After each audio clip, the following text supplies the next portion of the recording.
Hello everyone, last ভিডিওতে আমরা আসলে মাইক্রোসফট ওয়ার্ডের বেসিক কিছু জিনিস দেখেছি যে কিভাবে কাজ করে। আজকে আমরা দেখব পার্টিকুলার কিছু ট্যাবের কাজ। ফার্স্ট অফ অল আমরা এখানে গতকাল যে ডকুমেন্ট ছিল আমরা সেটা নিয়ে কাজ শুরু করি। তো আমরা আজকে যে ট্যাবটা নিয়ে কাজ করবো সেটা হচ্ছে এই পেস্ট, কপি এবং কাট। এটা আমরা গত ক্লাসে দেখেছি। আজকে আমরা কাজ করব এই পার্টিকুলার রিবন ট্যাবটা নিয়ে। এখানে আমরা বিভিন্ন ধরনের ফরম্যাটিং করতে পারি, তো আমরা সেটা নিয়ে কাজ শুরু করি। একদম প্রথমে আছে আমার যেটা, সেটা হচ্ছে ফন্ট, অর্থাৎ আমি ফন্টে কোন ধরনের স্টাইল চাই। তো আপনার যেটা প্রথমে শিখেছিলাম যে আপনি হচ্ছে লেফট ক্লিক করে আপনি এভাবে টান দিয়ে সিলেক্ট করতে পারবেন। দেন এখান থেকে যদি আপনি এটাতে ক্লিক করেন, আপনি এখানে দেখতে পারবেন যে বিভিন্ন ধরনের ফন্ট আছে। এখানে কিছু আছে যেগুলো আমি বর্তমানে ইউজ করেছি, যেমন এগুলো ওএমআর এর জন্য কিছু ফন্ট আছে, এগুলো আলাদা করে ডাউনলোড করে নিতে হয়। অনেক ক্ষেত্রে পাওয়া যায়, অনেক ক্ষেত্রে পাওয়া যায় না। যাই হোক, এগুলো আমরা পরে দেখবো। আমরা এখান থেকে ফন্ট দেখি। এরিয়াল ব্ল্যাক আছে, দেন এরিয়াল ন্যারো। তো আমরা আসলে আমাদের পছন্দ মতো ফন্ট সিলেক্ট করবো। আই থিঙ্ক আমি যদি একটু বড় করে নিই পেজটা, তাহলে আপনাদের দেখতে সুবিধা হবে। যাই হোক, আমি এখান থেকে একটা ফন্ট সিলেক্ট করি। এই ফন্টটা একটু বেশি হিজিবিজি। লেটস সে আমরা এটা ইউজ করি, ক্যাস্টেলার অর সামথিং লাইক দ্যাট। যাই হোক, এটা আমরা সিলেক্ট করলাম। এখন এটা দিয়ে আমরা আরো অন্যান্য ফন্ট আছে, আপনি চাইলে ইন্টারনেট থেকে কাস্টম ফন্টও ডাউনলোড করতে পারেন, সেগুলো আপনি ইউজ করতে পারবেন। যাই হোক, এখন আসলে হচ্ছে পরের ট্যাব, সেটা হচ্ছে এটা কি। এটা হলো মূলত আপনাদের ফন্টের সাইজ সিলেক্ট করে। যেমন এখানে আমরা বিভিন্ন ধরনের বড় টেক্সট দেখতেছি। আপনি চাইলে কোনো স্পেসিফিক একটা লেখা সেটাকে আপনি ছোট করতে পারেন, বা পুরো একটা বড় লেখাকেও ছোট করতে পারেন। আমরা এটাকে সিলেক্ট করে নিয়েছি। সিলেক্ট করতে গেলে আপনি যে কোনো একটা ওয়ার্ডের উপরে মাউস নিয়ে ওখানে যদি ডাবল ক্লিক করেন, তাহলে ওয়ার্ডটা সিলেক্ট হয়ে যাবে। তো এখানে আপনি আসেন। এখানে আসার পরে আপনি চাইলে এখান থেকে দেখেন এভাবে বড় ছোট করে নিতে পারবেন। এটা আসলে আপনাদের ডিজাইনিং সেন্সের উপর নির্ভর করে যে এটা আপনারা কিভাবে করবেন। আমি কথা কথা এটাকে 20 রাখি, যাতে বুঝতে পারেন যে এখানে পরিবর্তন করা হয়েছে। এরপর আসেন হচ্ছে যে আমি এটা বড় করলাম, বাট লেটস সে যে আমরা চাচ্ছি এটা একটু বোল্ড হোক। বোল্ড বলতে বোঝানো হয় যে একটু মোটা হোক। তো এই যে বি অপশন, এটা বলতে বোঝানো হয় হলো বোল্ড। তো আপনি বিতে ক্লিক করেন, দেখবেন এটা একটু গাঢ় হয়ে গিয়েছে। এরপর আপনি চান যে অনেক ক্ষেত্রে দেখবেন যে বৈজ্ঞানিক নাম বা বিভিন্ন ধরনের নাম দেখবেন যে ইটালিক ভাবে লেখা। ইটালিক জিনিসটা কি, মেইনলি হচ্ছে নর্মাল লেখা কিন্তু একটু বাঁকা। তো ওই জিনিসটাকে বলে ইটালিক। তো এই যে আই আই দিয়ে হচ্ছে ইটালিক হয়। তো আপনি এটা ক্লিক করলে দেখবেন যে লেখা বেঁকে গেছে। এই ধরনের লেখা হয়তো আপনি দেখেছেন আগে পরে। দেন আসলে এই একটা নিয়ে কাজ করা বাদ দিয়ে আমরা আসলে অন্য কিছু দেখি। দেখেন এই যে লাস্টের লাইনটা, আমরা পুরোটুকু সিলেক্ট করে আমরা চাই যে এটাকে একটা আন্ডারলাইন আমরা করে দিব। দেন আন্ডারলাইন বলতে বোঝানো হচ্ছে ইউ। You means underline. তো আপনি যদি ইউতে ক্লিক করেন, দেখবেন যে এটা নিচে একটা দাগ তৈরি হয়েছে, এবং আপনি চাইলে এটার কালারও চেঞ্জ করতে পারেন, অনেক কিছু করতে পারেন, যেটা কিনা আমরা আস্তে আস্তে দেখবো। এরপর আপনি মনে করলেন যে আচ্ছা, আমি তো অনেক কাজ করেছি, কিন্তু আমার এই যে সেকেন্ড লাইনটা এটা আমার পছন্দ হচ্ছে না।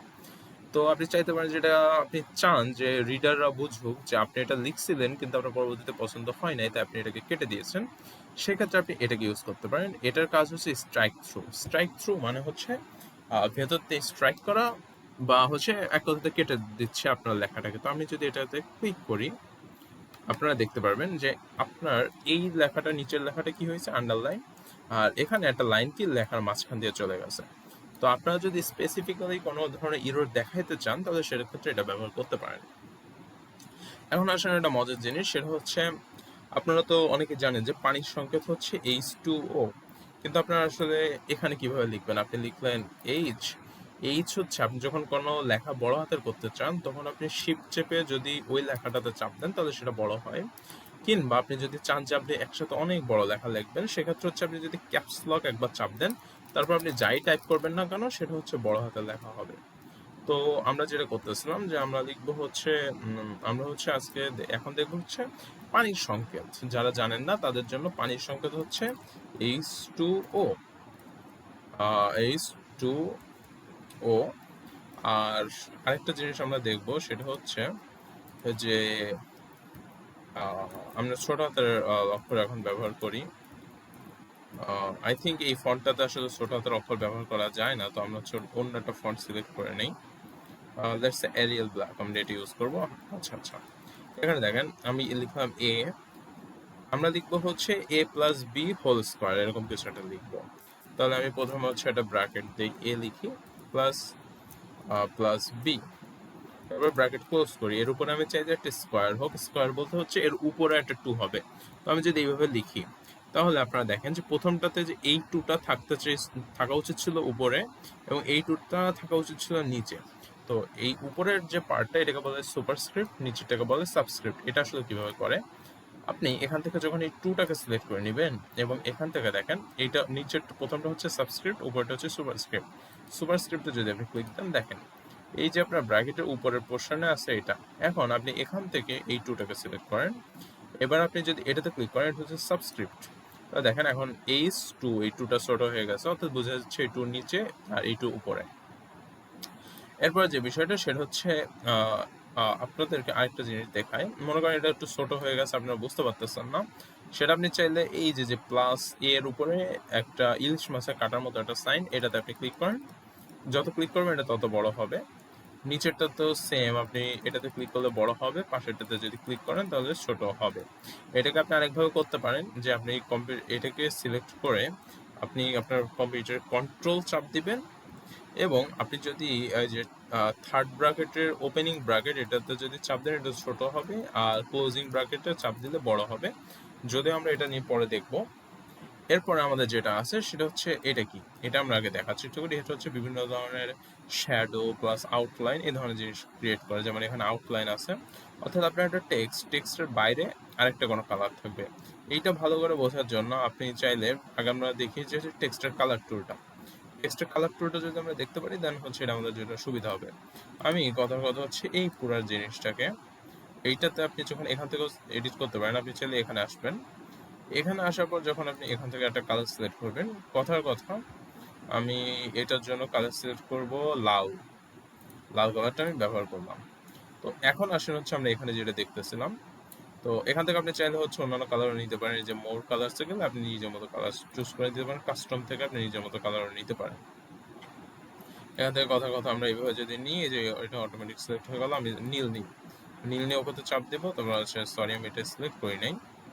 এখন এসে যখন আমি এই যে আগের কালারটা এখানে আমি দেখতে পাচ্ছি, যেটা একটু সিলেক্ট করলাম, এখানে চাপ দিলে হয়ে যাবে।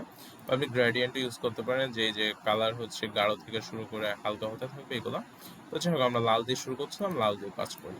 ওকে, তো এখন আমাদের প্রথম যে জিনিস সেটা হচ্ছে এই যে যেই আউটলাইন বা শ্যাডো এটা দেখবো। তো প্রথমে এখানে যদি আমি আউটলাইনে ক্লিক করি, আই থিঙ্ক লেখা ঢেকে গেছে। তো লেখা ঢেকে গেলে আমরা আসলে এই পরের ক্লাসে যেটা দেখতে চাইছিলাম সেটা একটু এই ক্লাসেই দেখে আমি এটাকে হচ্ছে এই সাইডে নিলাম, যাতে আমার লেখা না ঢাকে। ওইটা কিভাবে হয়েছে সেটা আমাদের আপাতত দেখার বিষয় না, আমরা আগে এইটা থেকে ফোকাস করি। সামহাও আমি এটাতে আন্ডারলাইন দিয়ে ফেলছি, আমি আন্ডারলাইনটা এখানে চাপ দিলে আন্ডারলাইন ক্যান্সেল হয়ে গেল। এখন আমি এইটাতে যখন ক্লিক করব দেখেন এখানে আমার ফিল ব্ল্যাক, এটা আমার ব্ল্যাক হয়ে গেল, এটা ব্লু হয়ে গেল। কিন্তু এখানে দেখেন ব্লুর নিচে মনে হবে একটু ফেড একটা ভাব আছে। অন্যটা ইউজ করলে দেখেন এটাতে বুঝতেছেন যে একটু ডিফারেন্ট, এটাতে ডিফারেন্ট, এটাতে ডিফারেন্ট, এটাতে বাইরে একটা সাদা বর্ডারের মতো মনে হচ্ছে। তো আমরা যখন এখন আউটলাইনে আসবো, আউটলাইনে যদি আমি অটোমেটিক এটা সিলেক্ট করি, আপনারা হয়তো লক্ষ্য করবেন যে এখানে একটা কালো কালো ধরনের দাগ তৈরি হয়েছে। তো আমি যদি এটাকে সবুজ কালার করে আপনাদের হয়তো দেখতে একটু সুবিধা হতে পারে। আপনারা বুঝতে পারতেছেন কিনা বুঝতেছি না, এমন একটা কালার দিই যাতে কিনা আপনারা টের পান। আচ্ছা, কথা কথা আমি পুরো টেক্সটটাকে হোয়াইট করে ফেলি আগে। এই টেক্সটটাকে আমি এখান থেকে যে আমি এটাতে হোয়াইট করে নিলাম। আচ্ছা, এখানে টেক্সট দেখতে পাচ্ছেন, পারার কথা না। আমি পুরোটুকু টেক্সট সিলেক্ট করে যখন আমি এখানে আসবো এবং আউটলাইনে এসে অটোমেটিক ব্ল্যাক সিলেক্ট করবো, দেখেন আমার এখানে অলরেডি বাইরে একটা আউটলাইন তৈরি হয়েছে। তো আপনি এখান থেকে এসে আপনার শ্যাডো সিলেক্ট করতে পারেন, অনেক কিছু করতে পারেন। এখানে ইনবিল্ট কিছু শ্যাডো আছে, কোন দিকে আলো যাবে এটা অবশ্য আপনার কালার থাকলে টের পাইতেন। এই যে এখন এখানে আমরা ব্যবহার করতে পারতেছি। যাই হোক, এটা হয়তো আপনাদের তেমন বেশি কাজে আসবে না, কিন্তু তো আমরা দেখে রাখি। এখানে এরপর আরো কিছু অপশন আছে, যেমন গ্লো, গ্লো বলে হচ্ছে যে একটু জল করবে। অ্যান্ড এখানে হয়তো আপনি দেখতে পাচ্ছেন যে এ প্লাস বি এর নিচে একটা লাল দাগ আছে। এটা আসলে আপনি যখন প্রিন্ট করবেন তখন থাকবে না, এটা জাস্ট হচ্ছে আপনাদের বিভিন্ন ধরনের যদি স্পেলিং মিস্টেক বা কোনো ধরনের ফরম্যাটিং মিস্টেক থাকে সেগুলো ঠিক করে। তো আসলে এখানে কালার থাকলে আপনি গ্লোটা টের পেতেন, আমি এটা ইউজ করলাম, যদিও টের পাবেন না এখন। এখন এরপরে যে টুলটা আসে সেটা হচ্ছে হাইলাইটার। কথা কথা শুধু আপনি এইটাকে আন্ডারলাইন করে আপনি মনে হচ্ছে যে না রিডার পড়তে পারবে না, তখন আপনি চাইলে এখান থেকে এসে এই টুলটাকে বলে হাইলাইটেড টুল বা হাইলাইটিং। তো এখান থেকে আপনি চাইলে যে কোনো কালারে এটাকে হাইলাইট করতে পারেন। তো এখানের কালারগুলো অনেক বেশি ডিপ, আপনি চাইলে এটা ইউজ করতে পারেন। এটা দেখতে আমার কাছে সুন্দর লাগে, বা আপনি ক্লাসিক হলুদ কালার চুজ করতে পারেন। তো আমি কথা কথা এটা ইউজ করলাম। এখান থেকে আপনি চাইলে নো কালার দিতে পারেন। নো কালার কখন দিবেন, আপনি মনে করেন যে এই পার্টিকুলার জিনিসটাকে আপনি ভাবতেছেন যে না আপনি চাচ্ছেন না এটাতে হাইলাইট থাকুক, তো আপনি এখান থেকে এসে নো কালার দিলে ওটা চলে যাবে। এখন আপনি যদি এই হাইলাইটেড টুলটা সিলেক্ট করে নেন, আর তারপর যদি আপনি এটাকে এইভাবে সিলেক্ট করে আপনি ছেড়ে দেন, দেন হচ্ছে সামহাও এটার কালার সাদা হয়ে গেছে, লেটস সে। এখন আমি এটাকে সিলেক্ট করে এটাকে আমি ছেড়ে দিই, দেখেন এটা হাইলাইট হয়ে গেছে। তো এখন এই টুলে আরো কিছু জিনিস দেখি। আচ্ছা, আমি এখানে এই লাইনের যদি আমরা সামনে ক্লিক করি তাহলে লাইন আসলে সিলেক্ট হয়ে যায়, এই কারণে এটা চেঞ্জ হয়েছে। তো আমি হাইলাইটটা অফ করি। এখন এখানে যে অপশনটা, এখানে আমরা এই যে বিভিন্ন ধরনের কালার সিলেক্ট করতে পারতেছি। এরপরে লাস্টের যে অপশনগুলো বাকি থাকে এইগুলা, sentence case, lower case, upper case. আমরা ওটা একটু দেখি। আমরা কথা কথা এই লাইনটুকুকে দেখবো, এই যে যে লাইনটুকু আমি সিলেক্ট করলাম এতটুকুকে দেখবো।